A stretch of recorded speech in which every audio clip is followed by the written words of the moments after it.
யோ எழுந்திரியா ராணி. யோ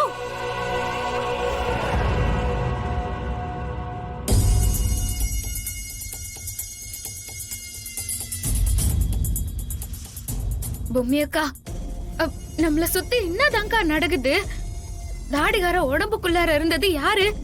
எதுக்காக அந்த அகோர அதிபதிக்கு இவன் உதவி செய்யறான்?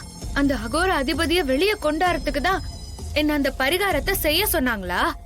பரிகாரம் செய்ய சொன்னது நம்பூதிரி தானே? அந்த அகோர அதிபதி யாரு?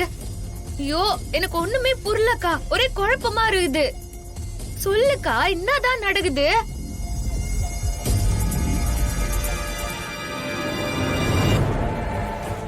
அது யாருங்கிற உண்மைய உன்கிட்ட சொல்லணும்னு நினைச்சிருந்தா அந்த அகோர அதிபதி மனோதான்னு நான் அப்பவே சொல்லிருப்பேனே ராணி.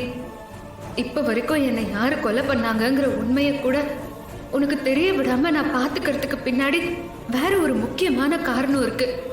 இல்லனா சாவித்ரி, மனு, ரகுவரன், தமன்னா இவங்க 4 பேரும் தான் என் சாவுக்கு காரணம்னு உன்கிட்ட சொல்லி இவங்களுக்கு தண்டனை வாங்கி கொடுக்க எவ்வளவு நேரம் ஆயிருக்கும்? பொம்மியக்கா, நான் உன்னாண்ட அத்தனை கேள்வி கேட்ட, அது எதுக்கும் பதில் சொல்லாம நீ எதையோ யோசிச்சுனே இருக்கிற. என்னக்கா, ஏதாவது பெரிய பிரச்சனையா? எப்பவும் காரணம் இல்லாம நீ அமைதியா இருக்க மாட்டியே, என்ன ஆச்சுக்கா? ராணி, எல்லாத்துக்குமான காரணத்தை நான் உன்கிட்ட அப்புறமா சொல்றேன். இல்லக்கா, நீ சொல்ல மாட்ட. நீ என்னாண்ட எதையுமே மறைக்காத, நீ இப்பவே சொல்லுக்கா. கண்டிப்பா சொல்வேன் ராணி. அதுக்கு முன்னாடி உனக்கும் வேம்பு சருக்கும் சில சடங்கு சம்பிரதாயம் எல்லாம் நல்லபடியா நடந்து முடியணும்.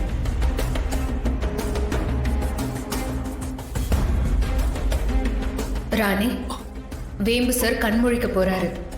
அவரு கண் முழிச்சதும் நீ உன்னோட பிறந்த வீட்டுக்கு அவரை கூட்டிட்டு போயிரு. நான் பிறந்த வீட்டுக்கா?